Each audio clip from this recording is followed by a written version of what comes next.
which has been a big part of what this conference is this year, and understanding what role technology plays in the education system, and to really understand what are the pitfalls, what are the opportunities, and how it can be really inculcated in the right way within our education system on a global basis.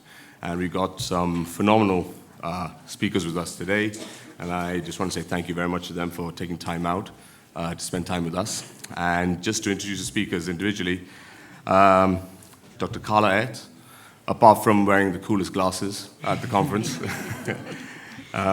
she's the Director of Futures at UCL Institute of Education.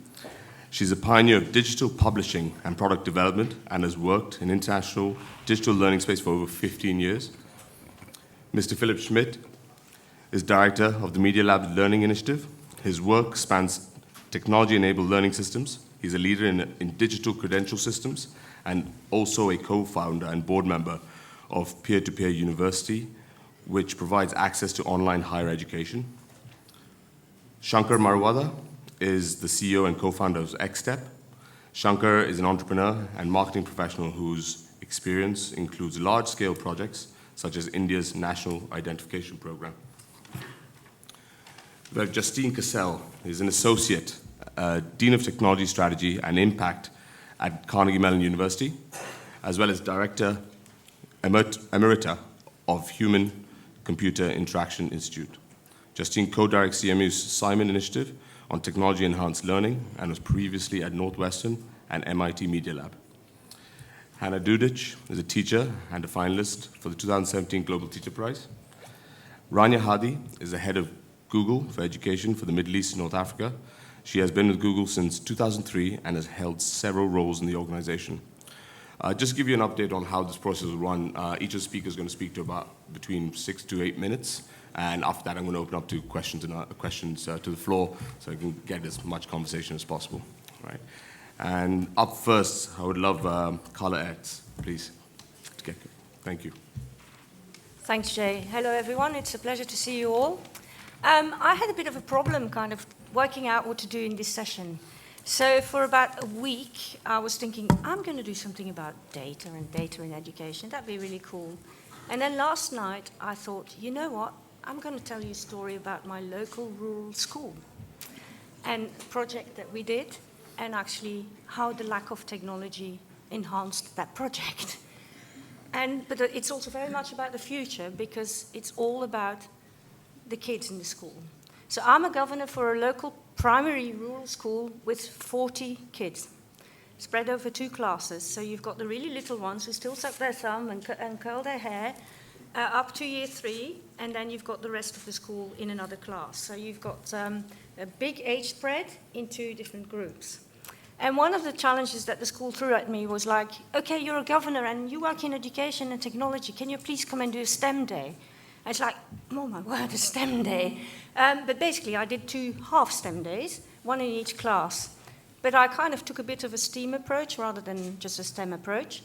And what we did with both classes, in slightly different forms, was first of all, the spaghetti marshmallow thing. Does anybody know this thing?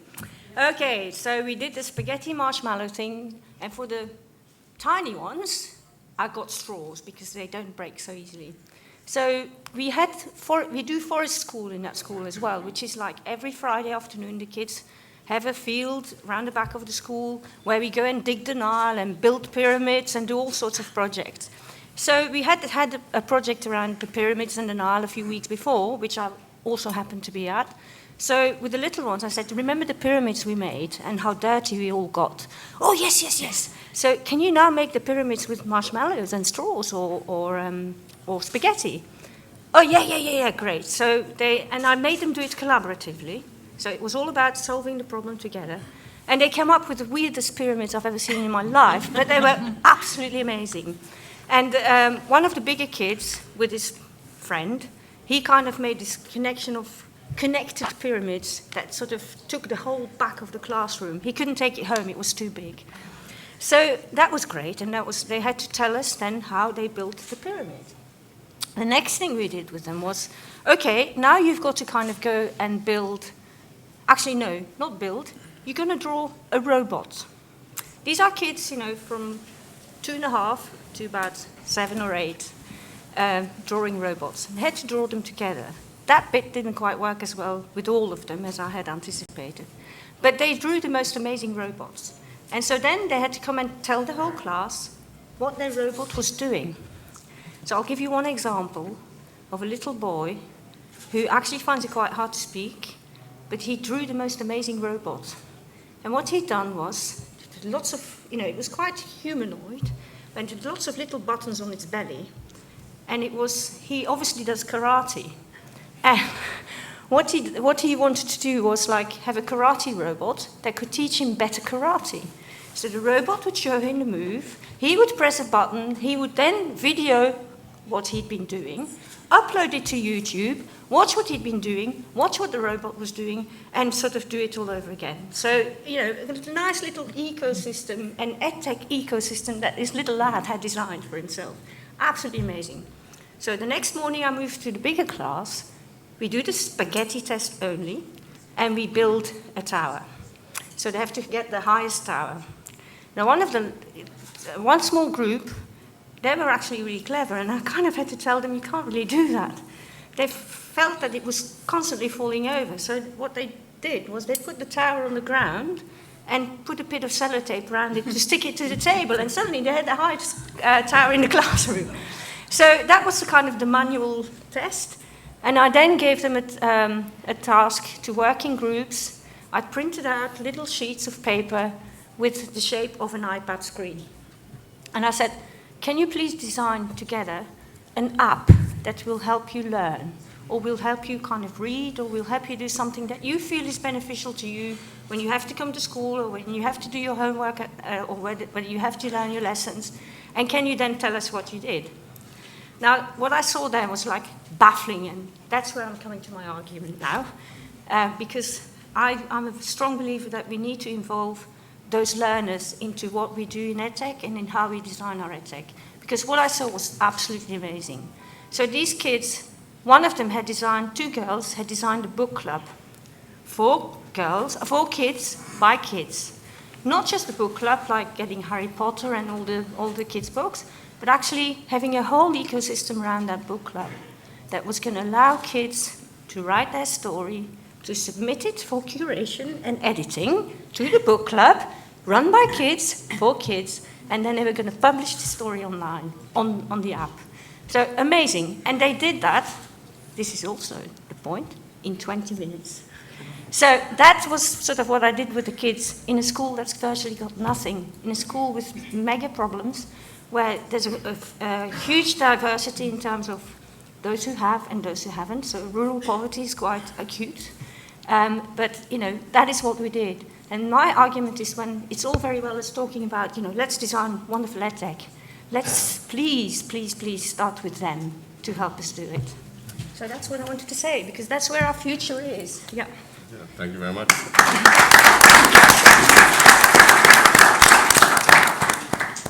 Could I please call upon Mr. Philipp Schmidt to address? Sure. Yeah, thank you. And I see some faces who were in our session this morning, so I'm going to try to talk about other things in this session. So the core question was, is EdTech fulfilling its impact, and what is needed to benefit teachers and school systems? And I find it quite useful, actually. Audrey Waters is a blogger and thinker, and she has this great column called The History of the Future of Education Technology. And it goes back to all these inventions of the past that were so exciting at the time and that were going to revolutionize the world. And it's quite, I think, useful to go back and remind ourselves of what has come before, because especially in EdTech, it always feels like the next big thing is just around the corner. And it turns out a lot of those ideas have already been around the corner 20 years ago or 30 years ago. And I got excited about this space because I deeply believe in the promise of technology. And I believe that the education challenges that we are facing today cannot be solved without technology, but that technology design embodies pedagogy, and technology itself is never good or bad, but it's always the larger context within which you're designing it and using it. And that's really I think the space that's most interesting, that I care about most. If I'll just mention one thing that I would point you towards if you're interested. there's a phenomenal Apple video for the Knowledge Navigator. You can find it on YouTube. It was released in 1987, and it is such a phenomenal piece of technology, and it still doesn't exist. We're not even close to what they put in this video then. And so I think it's kind of, that's the challenge we should set ourselves. It's very human. It's a researcher using this artificial intelligence assistant who's very sociable and personal and very helpful, and they're debating with each other. And so I think it's kind of, we should not be setting our sight onto the small incremental problems that we could solve with technology that makes things more efficient, but we should really think kind of what's the broad vision behind all of this. Do I think that EdTech is fulfilling its promise? I don't think so, not yet. At least I'm committed to the not yet for the rest of my career, I think. So what are some of the reasons? Well, one is, I think when we talk about education technology, often we don't unpack the word education there. A lot of the technology that we work on is really more study technology, right? So you're studying towards some clearly defined test or exam, and the technology makes that process a little more efficient or a little better to track for the teacher. So it's really study technology. I don't think it's really fully education. And then I also think it makes sense to differentiate between education and learning. I think education technology is often much more about management and the system of education. It's something that my boss, Joey, says education is something that other people do to you, and learning is something that you do for yourself. And so I think we should keep that in mind. Is the technology really something that enables the individual with other learners to learn and do things that they want to do? Or is it something that makes our system of education more efficient or more predictable or better manageable? So I think that's the one reason. It's like, what are we really talking about when we talk about education technology? And I would argue we should be talking about learning technology much more and focusing on that. And then secondly, I think there's a big shift in the education technology community that's kind of mirrors the shift in the web overall, and it's surprisingly there's a surprisingly large delay in some way. So, we had the web 1.0, which was very content focused, and then in 2004 the web 2.0 concept became popular, and it was social, it was interaction, it was people talking to each other. And I feel the same way about education technology today. So far, we've focused very much on content, disseminating content in more efficient ways, or packaging content in new ways, and putting content on mobile phones instead of laptops. And we're only just starting to think about the social side of learning and how technology could support that. And I think that's a much more, and Justine and I did a session this morning, we ended up talking about social for almost the entire session. I think social is really the interesting piece. It's connecting learners to each other, it's connecting learners to parents, to mentors, to teachers, to other people to learn with, and those communities that we can form. And at the Media Lab, we've done a few kind of experiments in that space where we've designed an online course, and in the process called Learning Creative Learning for educators. It's free and open. It's not a MOOC though, and as the course kind of moved along, we started referring to it as a community. And so we wrote a little paper afterwards, Tinkering with MOOCs, where we talk specifically about this idea. It's a community, it's not a course, and how is that different, and how has it changed our experience? And the amazing thing is, it's essentially the same set of 6 weeks of activities. And we've had thousands of people go through this, and many people go through the same set of activities multiple times. So it's not about getting it right or mastering this amount of content that we've given them. It's really about engaging in these activities that we've designed and doing it with other people. And you could do that multiple times, and you continue to learn. I'm not sure how I'm on time. There's a whole range of... I'll let you know. So there's a whole range of technologies that I'd love to talk about more, and I'll just basically kind of pin them. So I think there's a lot of interesting stuff around data and AI that lets us draw new insights about how people learn. I think there's a lot of interesting stuff in VR and AR and new experiences for learning. I think there's a lot of interesting stuff in effective computing. So what's the emotional state that someone is in? And you can use the brain or also other ways of tracking that. to see kind of when are people curious and when is the right moment for someone to learn something. And then I'll just end on kind of what I started with largely, which is that technology design always embodies pedagogy. I feel like we don't, as technology designers, we sometimes don't take full responsibility of this, or we're maybe not thoughtful enough sometimes. Like, as we design those interfaces through which children or parents or teachers interact with each other or interact with content, we are making decisions about the type of education system that we believe should exist. And even though we may not think that the technology, we may think that the technology is just one piece and there's this other stuff, there's really a lot of behavior you can drive through technology design, and so being very thoughtful about that I think is important. And then last thing I'll say is the Seymour Papert quote that I used this morning, which I still think is kind of the guiding principle for EdTech, or should be, is it's about kids programming computers, it's not about computers programming kids.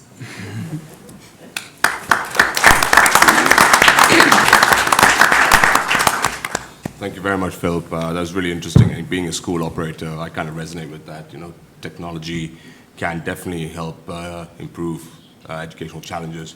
However, we cannot forget pedagogy, and that's very, very important. Please, can I ask Shankar to address us? Thank you, Jay. I'll take a different approach. I'll talk more of the promise and perils. We all know that we are entering a world which is totally unpredictable. It's a VUCA world, volatile, uncertain, complex, ambiguous. But what we do know is societies are getting more connected. What we do know is the transactions and interactions between individuals, between communities, between organizations is becoming more and more digital. And this is generating a huge exhaust of data. Right? And data is not just the new oil, data is also the new soil. Data generates more data. So it's a vastly renewable source of energy. And as we've created more data in 2017 than in the previous 5,000 years. And what this has done is not only has it given rise to mega platforms that thrive on this data, it has also given rise to automation. And when you digital also enables unbundling of services. Earlier, you would buy a car or rent a car, but now you just are hiring that car and the driver for a specific Uber ride. So we are seeing the generation of microservices. When microservices combines with automation, you get not millions of jobs, but tens of millions of work packets. So individuals come together, do a particular part of the work, and then they go away. This is if the AI and the robots and the automation still has jobs for them. So automation is incubated, and these microtransactions are leading to the rise of the mega platforms. We had the first generation of platforms, the Googles, the Facebooks, the Amazons. Now we're seeing the second generation of platforms, the Airbnbs, TaskRabbits, and the other gig economies. And what they're doing is they're shifting the focus of the economies from a global manufacturing to a local service-oriented, to a local gig-oriented economy. Now, what's the implication of this? So the first headline I would like to leave with you is micro is the new mega trend. The next big mega trend is everything is going micro, jobs will go micro. And if jobs go micro, can learning be far behind? So we think that not only will learning be micro, learning will be a lifelong journey. As opposed to the current stage of learning being a rite of passage. You learn, and then you earn, and then you retire. The future will be about learning, earning, cycles of that, right? You're a lifelong, continuous learner and earner. The next generation may not have the luxury of retiring. As learning goes micro, what is important is not what you learned or how you learned. What is important is how you can apply what you have learned. This is a quote from Tom Friedman. Any of you remember Matrix, where Tree downloads a program on how to learn a helicopter, on how to fly a helicopter, and before you know it, she's flying a helicopter, right? We're going to see not something that cool, but something close. An Airbnb host who wants to brush up on soft skills will quickly take a course on soft skills and get certified. Somebody who wants to learn more about a particular city will quickly do that because she can offer guide services around an Airbnb experience. So we're going to be seeing a lot of just-in-time expertise, and everybody will script their own unique journeys. Anytime, anywhere learning, anyhow, on any topic. What this means is that learning will disseminate beyond the current iceberg, 4-year courses, etc. You'll have way more learners, way more kind of courses for them to learn. And the next thing is, not only will great teachers find a great audience, thanks to Google, you'll have a lot more great teachers. Credentialing, which is very important. You complete schooling, you get a certificate. You complete courses, you complete a university course, you get a degree. Credentialing will be micro, credentialing will be data-driven. And what that means is the work of a person will be the resume. Because if you look fast forward to 2030, a lot of the jobs in 2030 have not yet been invented. Our schools and universities cannot teach for a job that does not exist. But just like working in Google is a great resume value, there will be new companies that will teach people new skills, and those will also be micro-credentials, not just university degrees. And therefore, universities likely will be platforms to increase their reach. In effect, we might be seeing the third mass revolution in education. First mass revolution was universal education, 19th century. Second mass revolution was higher education, higher education post-World War II. The third mass revolution might be mass micro-learning. The good news is technology, what we already have, can and will enable this, right? Technology is way ahead of what the needs for micro-learning are. The problem is when and how will society catch up? And therein lies the promise and peril. We have seen with Facebook and the recent elections some of the perils of technology racing ahead of society's ability to mediate and moderate the impact of technology and to create the policies, the content, and the surrounding physical, digital, intellectual, and social infrastructure to manage that technology. Because technology is raced ahead of humans' ability to adapt, as we discussed yesterday. 20 years ago, there were no smartphones. Maybe 10 years later, there will not be smartphones. Humans will always have to struggle to catch up with technology. As a society, how we want to use that will determine whether technology is beneficial or harmful. Is technology more of a promise or is it more of a peril? And at all that, we cannot blame technology because technology has its own life. It will push its own frontiers, whether we like it or not. It could be a scary thought, but I think it's a realistic thought. And so I'll again conclude with those three things. Number one, micro is the new mega. Everything is headed in that direction.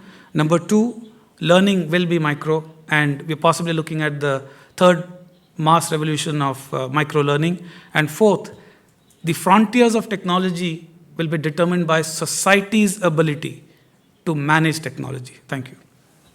Thank you very much, Shankar.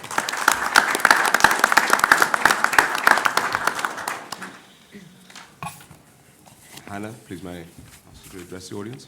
And can I have my presentation, please? Okay, thank you very much. So, ladies and gentlemen, as I was preparing for our speech today, I found this picture, which is a 19th century picture, and in it, the artist tried to predict what the schools would look like in the 21st century. Fortunately, the artist was wrong, because as we see the advance of technology, educational technology nowadays, it is much more than just merely passing on the information from books or other sources into students' heads. It is about stimulating creativity, motivating students to inquire. Can we move to the next slide, please? Oh, there is a clicker. Thank you. Mm-hmm. Yeah. So for me, Where is it? Okay, so I can just go on speaking without, if there is no connection, yeah? So,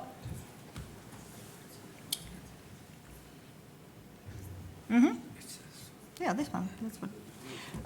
For me, the truly, there is still not the right view, yes? You will fix it. Okay.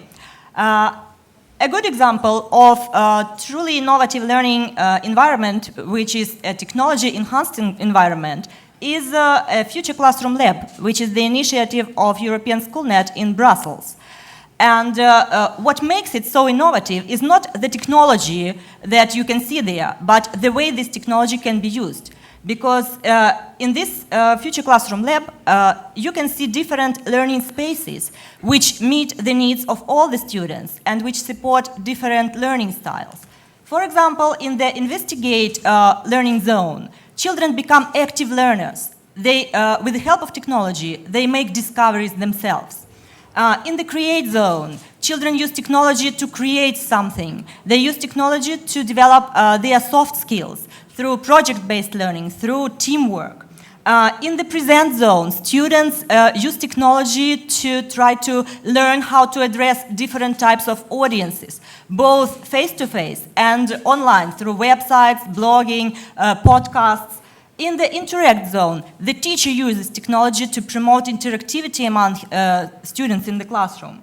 In the Exchange zone, children learn to collaborate. And you know that nowadays, the ability to collaborate, the skill to collaborate successfully with others is seen as one of the key 21st century skills. In the Develop zone, the teacher uses technology in order to provide personalized learning approaches.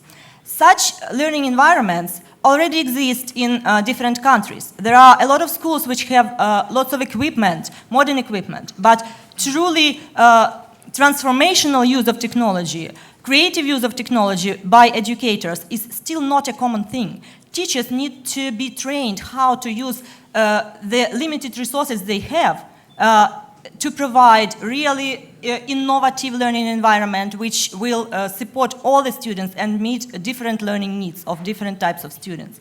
Can we move on? Oh, yes, we can. Sorry. Okay.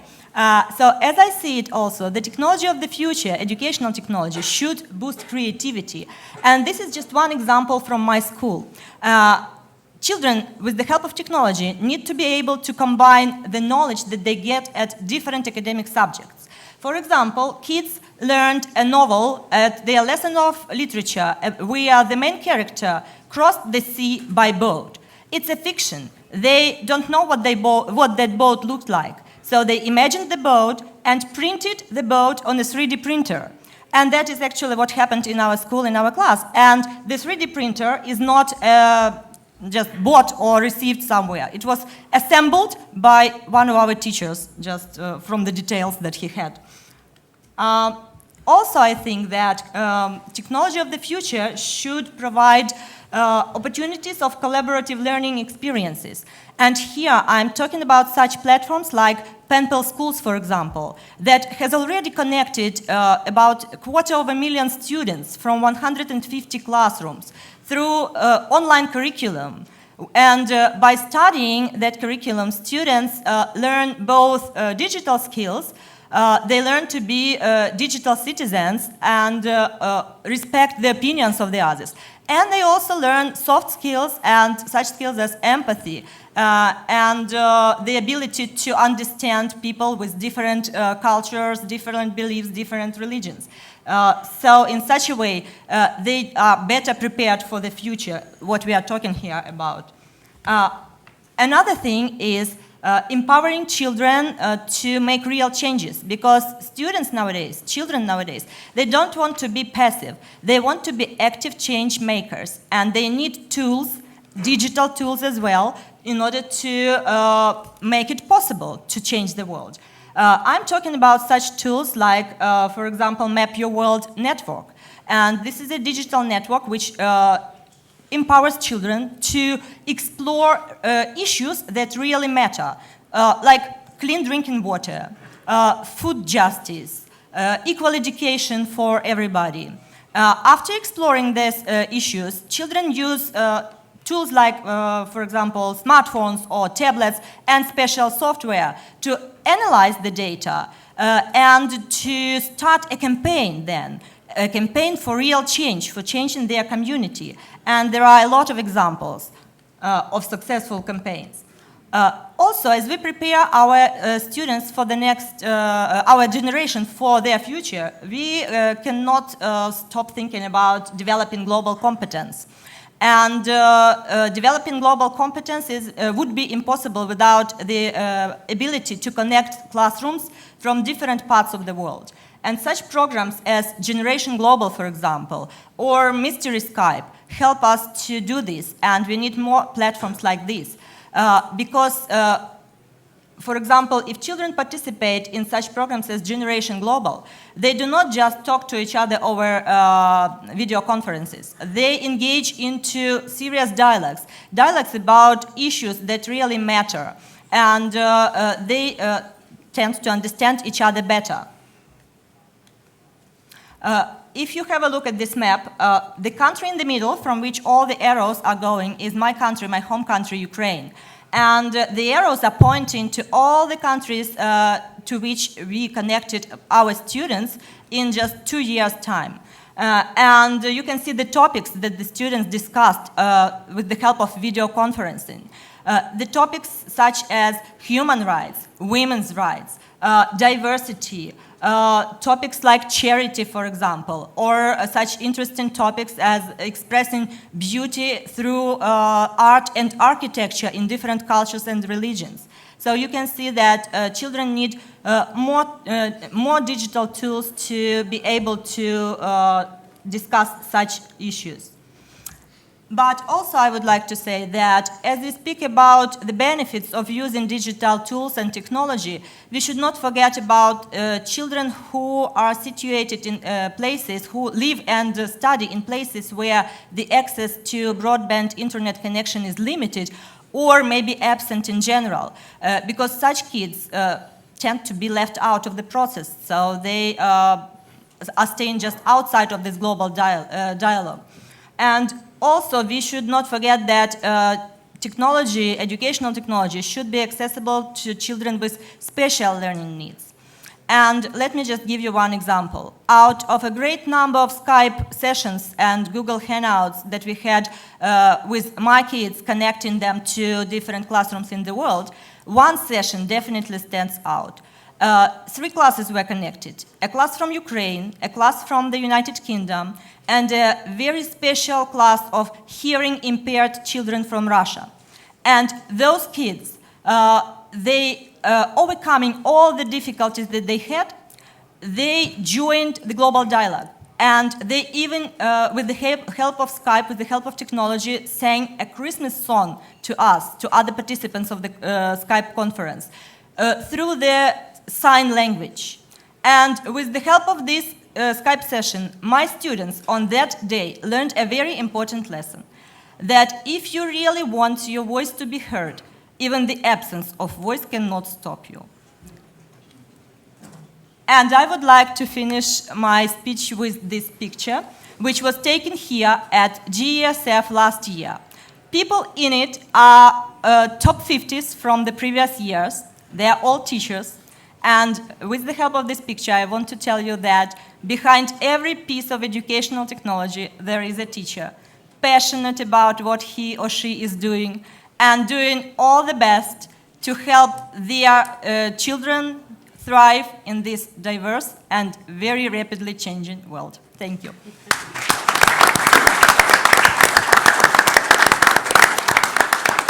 Hanna, thank you very much. I think your examples were quite wonderful, actually, and I think that global connectivity, I think, is really key, especially for children, and having that understanding is very, very powerful from children from different parts of the world, different cultures, different ethnicities, and understanding that perspective from a different point of view and using technology in that aspect is really, really powerful. So well done. Could I please ask Rania? So let me just start by saying it's an honor to be amongst such distinguished panelists. So I look after Google for Education for the Middle East and North Africa, and when I started to reflect on this topic, I started to think about my own experience. I grew up in the Silicon Valley where technology is abundant. But then I started to think about, well, technology is there, but what does that mean in terms of the skills that we're developing? And I think that's actually a question that Google really thinks about a lot as we develop our own technology and as we think about what it is that's next for the services and the tools that we provide. So what we did actually is we commissioned a piece of research with the Economist Intelligence Unit to understand the elements that need to be in place to adequately prepare students for the world of tomorrow.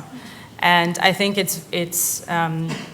we're at a stage right now where we really can't decouple, right? There's the technology that we have in education, but the ultimate goal of actually building the skills in the students for the jobs of tomorrow that don't necessarily exist today.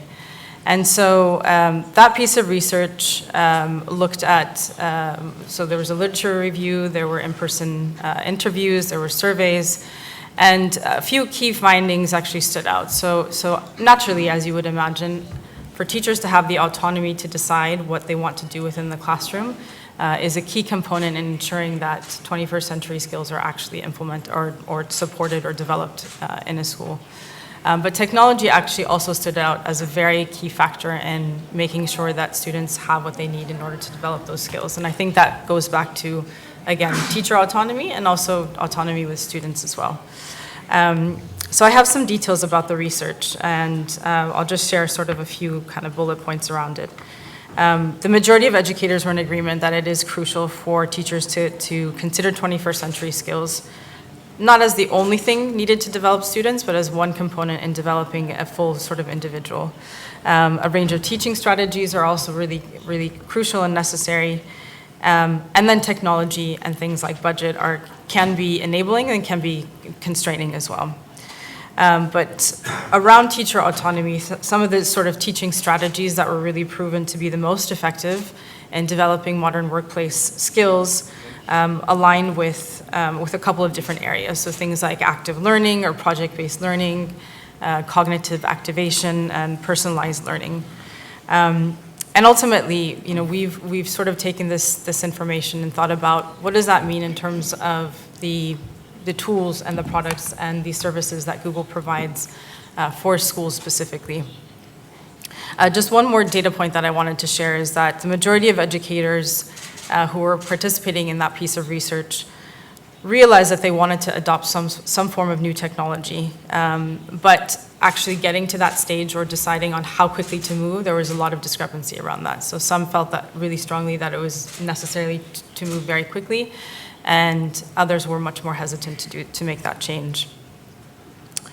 But one thing that really remains for us at Google, a question that's sort of at the heart of what we do is, what should the role of technology play to enable the transformation, ultimately the development of those skills? So whether it's to improve learning outcomes, whether it is to just build generally 21st century skills, we've kind of looked at the technology that's in place, but really built out a set of learning principles that are crucial when implementing that technology. So things like making sure that the experience is personalized and that it's measured. Students have diverse needs, they have diverse learning styles, and therefore technology should be adaptable to that and should cater to the individual. The second principle is that it should be collaborative and diverse. And ultimately that we need to instill collaborative skills, right? That's something that's coming up more and more often both as we discuss 21st century skills, but just what's needed for surviving in today's world and tomorrow's world, really. The third principle is that it should really be project-based and self-managed. And when you apply sort of real-life learning to scenarios within a classroom, it really helps to set things in much deeper and allows students to really grasp a concept much more quickly. And I think finally, the last principle is that the technology should really enable a conceptual and experiential activity. And so it's more important for students to actually grapple with and develop certain concepts and get a deep understanding versus just measuring facts. And we often like to say at Google, if you're asking the questions that Google can answer within the classroom, you're probably actually asking the wrong questions. So how does Google design technology for schools, whether the services or the tools or the technology, the platform that we provide is all based on the concept of collaboration, and that we should make it very simple for students to really learn anytime, anywhere, and ultimately on any budget. So Google provides sort of a couple of different components in education. We run programs for students. We look at ways to develop to pique their interest in STEM and STEAM subjects, so things around computer science, coding courses, or competitions. We also do a number of partnerships with other organizations who are looking at these types of questions and how can we really enable them and further their goals. And then finally, it's the products that we actually develop. So things like our Chromebook device, which is a web-based platform or an operating system that's cloud-based. So it really allows for a lot of flexibility in terms of how you use the device and how you manage the device. But ultimately, what sits on top of that is a suite of tools called G Suite for Education. And that's really fundamentally built on a concept of collaboration, that students work better when they work together, teachers and students work better when they're able to collaborate in an easy-to-use platform. So there are a number of principles and considerations that we look at when developing what we do at Google. I think starting from that very, very top level point of how do we empower students? How do we use these products or design them in a way that helps them to build the skills that they need for the jobs of tomorrow, and ultimately the world of tomorrow. So thank you. Thank you.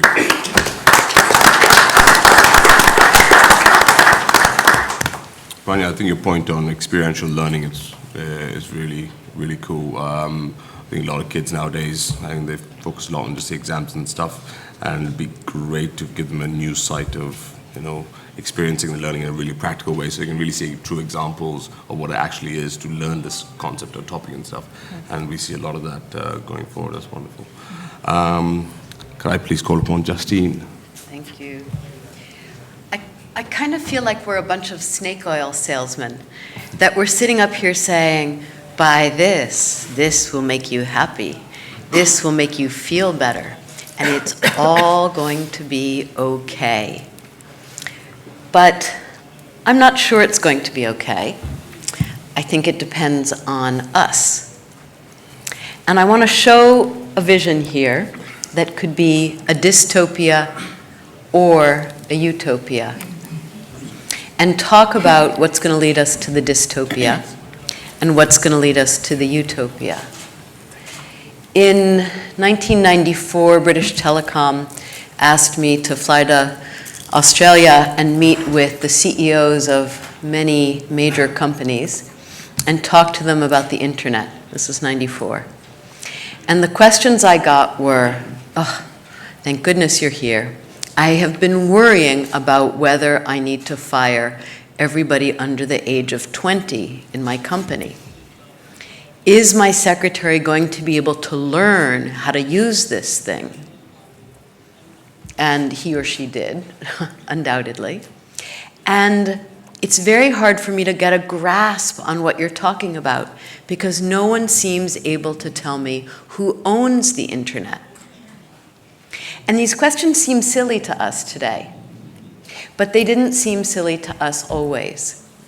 And every time a new technology has been invented, there have been two paths in front of us, a utopia and a dystopia.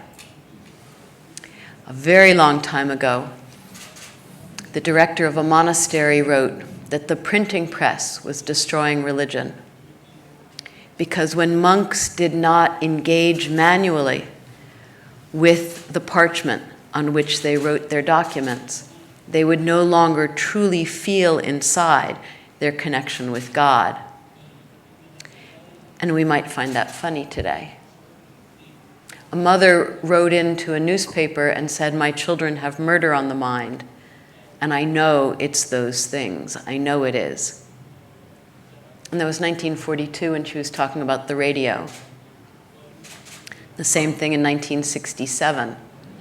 The US government published a guide for parents, and it said, above all, remember that machines are bad babysitters.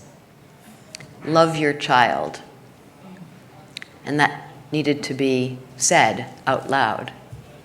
And today we once again ask whether machines are babysitting our children, and whether we've remembered that loving our children is probably the most important thing. So what does this all have to do with today's technologies and the frontiers that we're moving towards?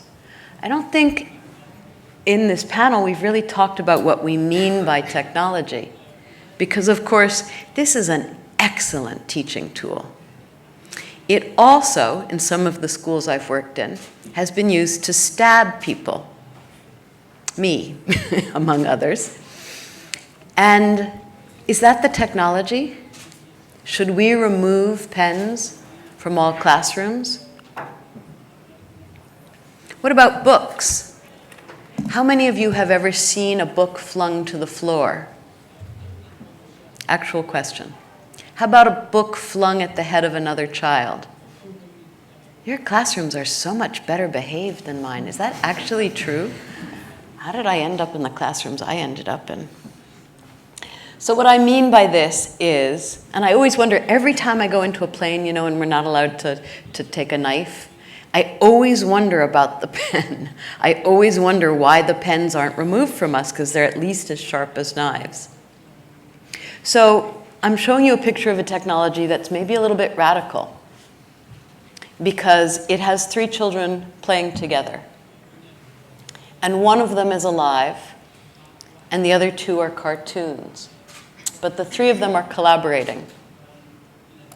The child who is alive, who is a real child, has been diagnosed with Asperger's, or high-functioning autism. And the research in my lab has shown, better than the state of the art today, children are able to use social skills better with virtual children. That, to me, is a dystopia. I don't want any child to be consigned to a life of only interacting with cartoon characters. And so in my lab, we took the next step, sometimes called the Holy Grail for researchers. Did that affect transfer when we brought those children back into their classrooms with real children? And we were happy to find that when interacting with real children, those children with Asperger's who had learned their social skills from virtual children were better able to socialize with real children. And I can give you details about that if you want. So why all these cautionary tales? Because I think we really are faced with 2 paths. If any school superintendent decides that teachers are too expensive and that training teachers is simply a waste of money because we can get the young ones cheaper, and besides which there are robots that can take their place, or videos that we can put on and have one teacher to manage 10 classrooms. Because after all, don't we have interactive tutoring systems and MOOCs that we can put in the teacher's place? Then we really have created a nightmare. But if every teacher stands up and appropriates technology for him or herself and makes it into a tool that can only work with a teacher. Actually, I'm more scared that we're going to replace the children because they're so much better behaved when they're virtual. A virtual child has never stabbed me with a pen, not once, or thrown a book at anybody's head. These guys don't actually have legs. At the table, they stop. And so they can't move far enough to throw a book at anyone. But back to the teachers.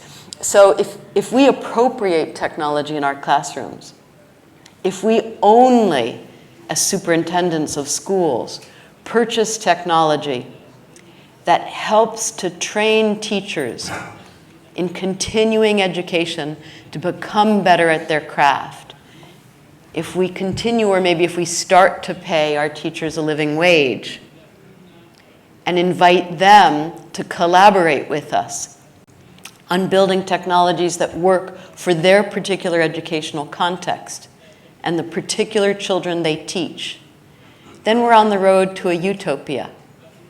Tools like this, people tell me they're worried that the children have forgotten what a real child looks like, that we've destroyed them. Sherry Turkle is one of these people, a famous researcher at MIT, who says that these tools destroy children's sense of what it means to be a real person.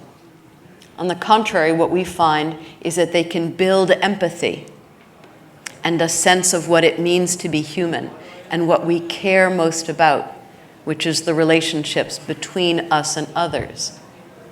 So rather than talking about particular technologies, which I can do for days on end, I want to talk about the fact that you can't let it overtake you. You can't sit back and say, you're the technologist, what do I have to do to make this thing work? I've been lucky enough to go to Davos for 7 years now, and every year I get asked the same question about work. Are robots going to take over jobs? Well, that kind of depends on you, doesn't it? If you're a factory owner and you decide it's cheaper to use robots, why then, yes, it is. That's going to be the case. But if you say we can do a better job, and if you work with technologists to demonstrate the ways in which technology can collaborate, then you've built a school system, an ecosystem, and a future nation of young people that we all want to see, that all of us want to have our children become. Young people who want to collaborate with their peers, who use technology as an infrastructure on which to build their learning. And we're discovering in my lab increasingly, as Philipp mentioned, that the social interaction between children, between peers, or as Vygotsky told us, between children and children one step older, acts as an essential infrastructure to learning. And in many classrooms where we don't have the leisure to sit with every group of children, technology can play an important role to teach children how to cooperate and to collaborate. So I guess I'm saying, don't let technology tell you what to do. Don't be a listener. When I first arrived at MIT, a very famous large company came to see me and they said, we are the storytelling company of the world. And we've heard that you're building storytelling systems. But we're the storytelling company of the world, and so we want to see what you're building. And I said, I don't build storytelling systems. I build story listening systems. Children don't need storytellers. They need story listeners. Because when they go home, their parents have their noses buried in cell phones. And when they go out, they see people surrounded by a wall that's made by conversations had with those who are distant. Who's listening to them? You are listening to them. You are an essential brick in the structure that's going to support them as they grow older and healthy, psychically, mentally, physically healthy. So don't listen to technology, listen to children. Bring children into the process of appropriating technology in your classroom. And make it happen the way you want it to happen. Don't let someone say to you, these are the perils, these are the promises, I've got some snake oil to sell you. Make it happen. I think I'll stop there. Thank you very much.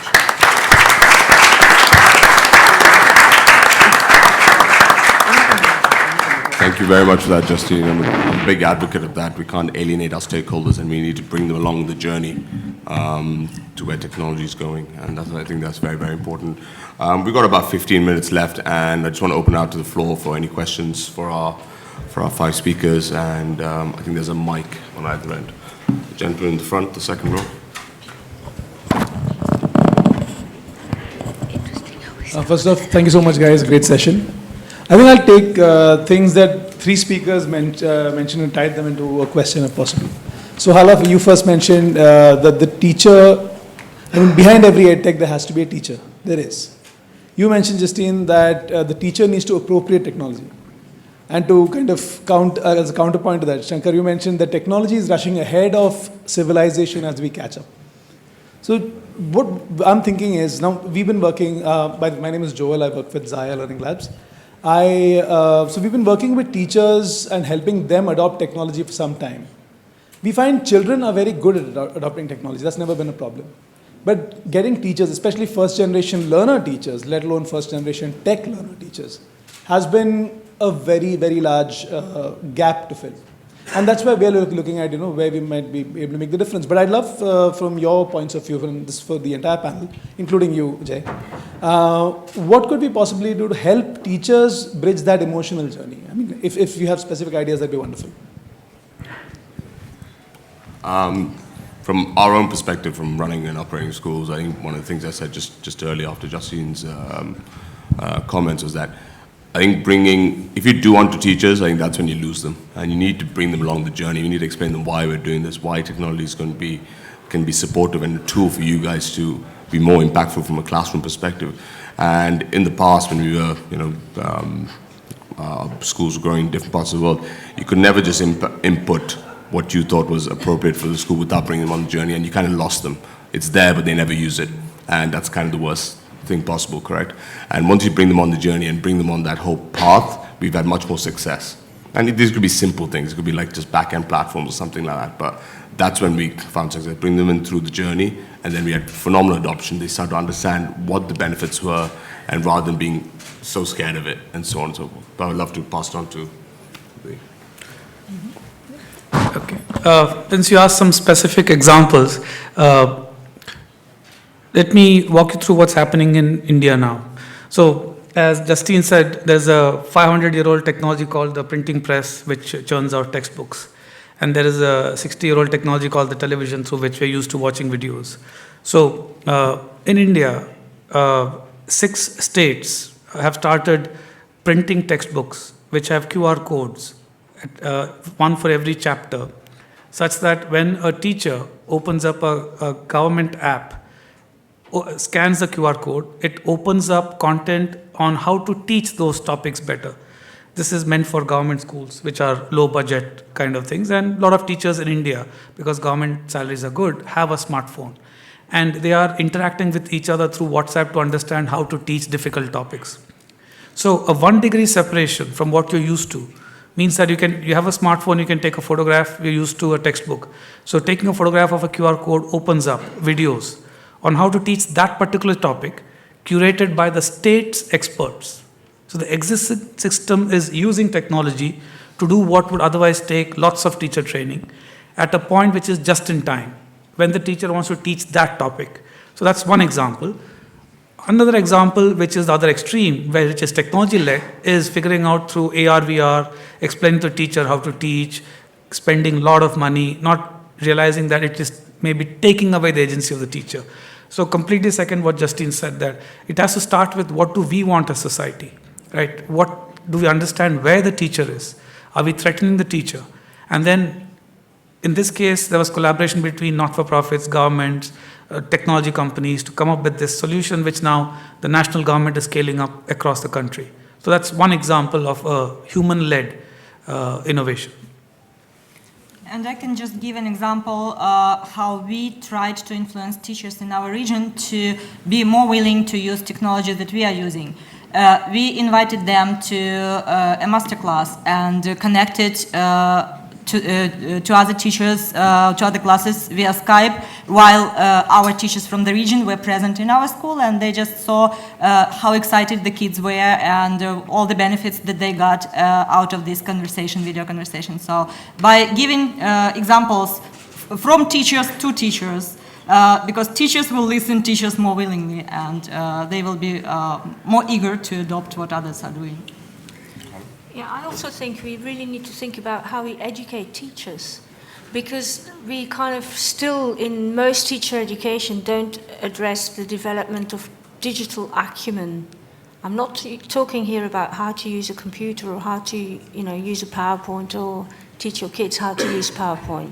I'm actually talking beyond this. It's about a whole kind of mindset around digital acumen and how that applies in your teaching, because we're all consumers of technology, and I spoke about this yesterday as well, but the minute we come into a learning environment, it applies as much to the learners, I'm sure Justine will corroborate that, as it does to the teachers. The way we work with technology or interact with technology will be very, very different to the behavior we have as the technology consumers. And so what we're expecting from our teachers is like, oh, well, they're consumers of technology, so surely they can do this in the classroom. No, this is about a development of digital mindset and digital acumen and pedagogy and integration of the technology in all those things. And if we don't start doing that in teacher education before the teacher hits the classroom, we will have the same conversation in 5 years' time, in 10 years' time, in 15 years' time.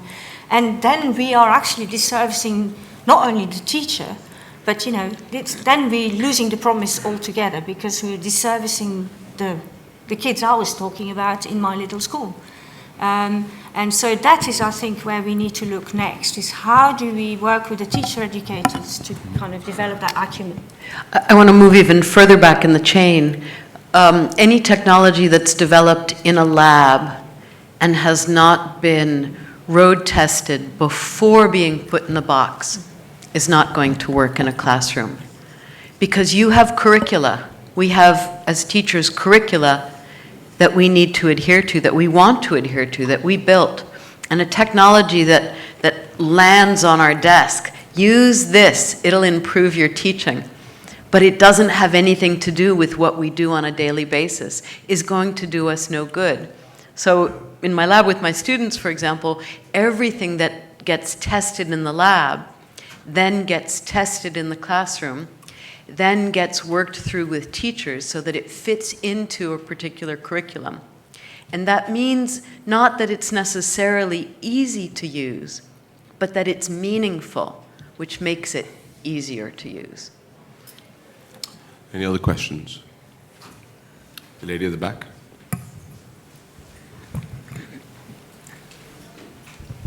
Thank you very much. Sorry, I'm losing my voice. Sophie Edwards from DevX. I had a question for you, Shankar. Could you just say a bit more about what you meant about the future being micro? Yeah. So we now have, in terms of jobs, right? Earlier used to employ somebody for a career. Then you employed them for an assignment, right? Now, as jobs are breaking up into smaller pieces because of what I mentioned being digital, you don't have to hire somebody for a whole month. You could just hire somebody for a specific job, right? And then after the job is over, you both go your own ways. Uber is a classic example of that, right? Airbnb, TaskRabbit. So as jobs are going to go more micro, and because of AI and all the advances in technology, there will be new jobs that will come which have not been discovered. A lot of them, whatever can be automated will be automated. So think of work breaking up into millions of small work packets, and different people will be brought in with specific skills to do that particular job, and large-scale platforms will aggregate that together, like the way you have the second-generation platforms. That will result in learning also going micro and learning going lifelong. Can I chime in here? Of course, yeah, of course. Not, like you didn't ask me, but it reminds me of something that I just kind of an impression I've had as I've listened to all of us talk here. It's and maybe it's like the afternoon on the second day, everyone's a little tired, but like it feels a little bit like we're kind of a downer panel on education technology. And so I try to remember, like, why am I so excited about this space? And I am excited. And I think maybe it's because the world is changing so interestingly right now, outside of schools and outside of universities, and like trying to understand what's happening out there and how are people learning, and then how can we change the institutions. I think that's maybe the one of the sources of excitement. And one of my favorite kind of examples is always, I ask people, what is the last thing you've learned on YouTube? And it's amazing what you hear from people. I mean, like, so just, personal stories. My friend Tao learned to ride a bicycle on YouTube when he was in his late 30s. There's a guy who learned how to javelin throw from YouTube, who then competed at the Olympics and won a bronze or silver medal. There's a family whose house got destroyed in a storm, who then learned on YouTube how to rebuild their house. And I'm actually a little bit worried about the data implications of using YouTube for everything. So I'm not an evangelist of like, let's do everything on YouTube.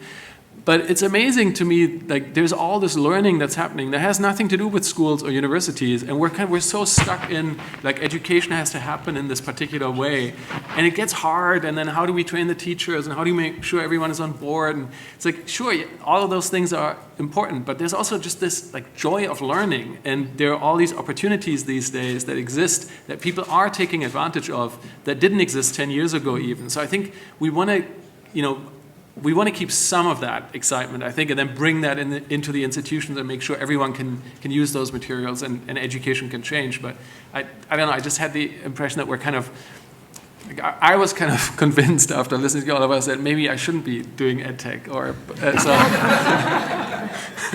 That wasn't my intent. Maybe you shouldn't be doing it the way you're doing it, Philipp. Any more questions? Any more questions? No? Well, just wonder then. Sorry. The gentleman in the back corner on the right.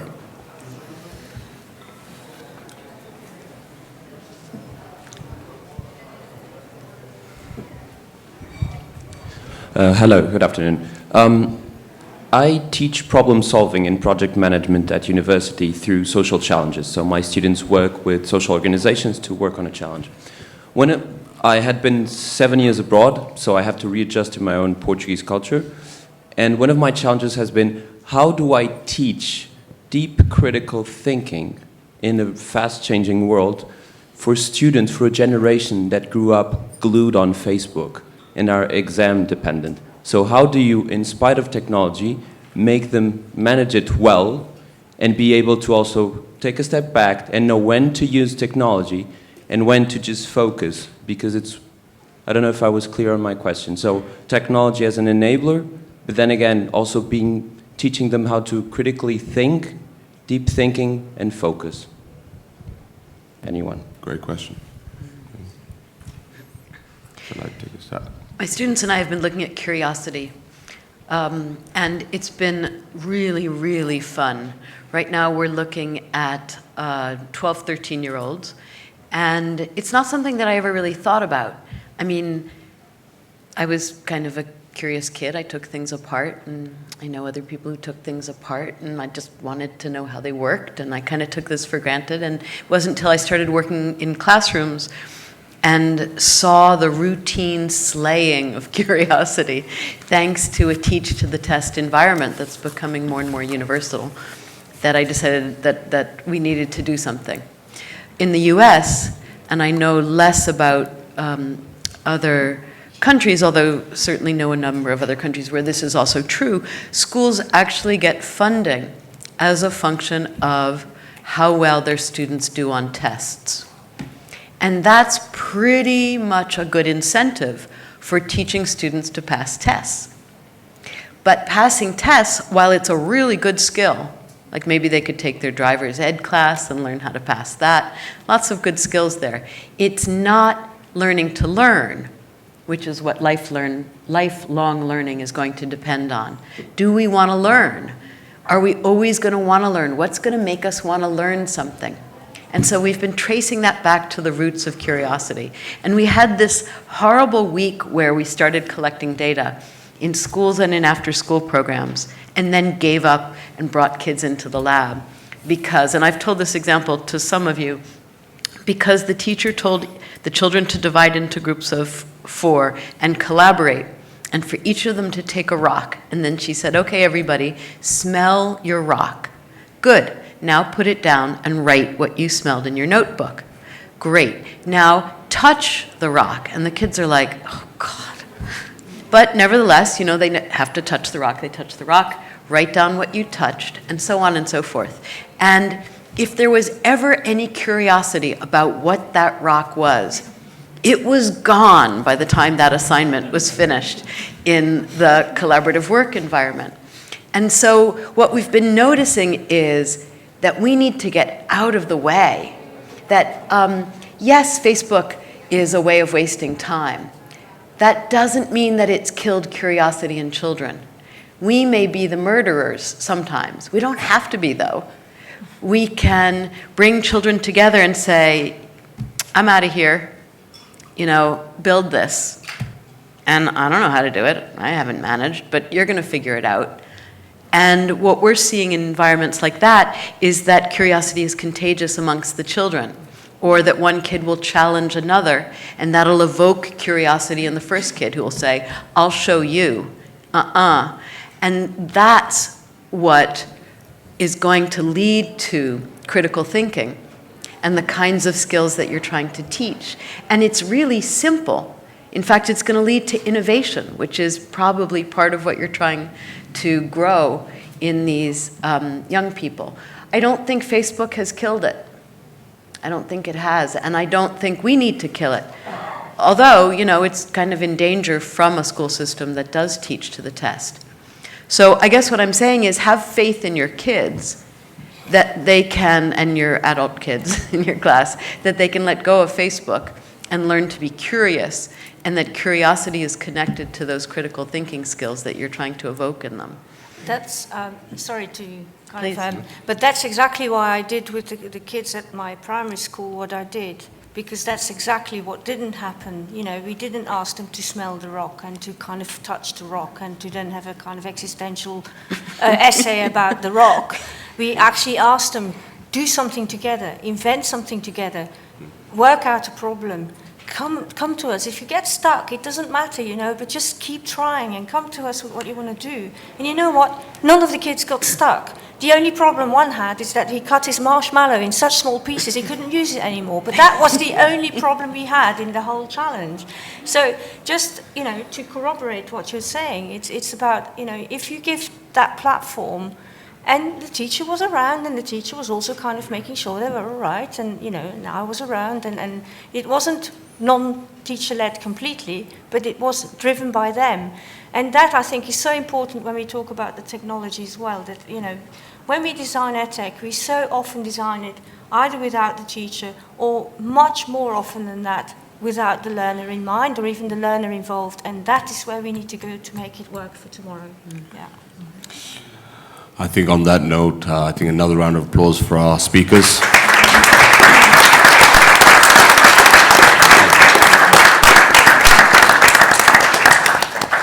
Thank you very much, everyone. I hope you have a wonderful rest of the afternoon. Okay, thank you. Thank you. Thanks. Thank you, guys. Appreciate it. Thanks, Jay.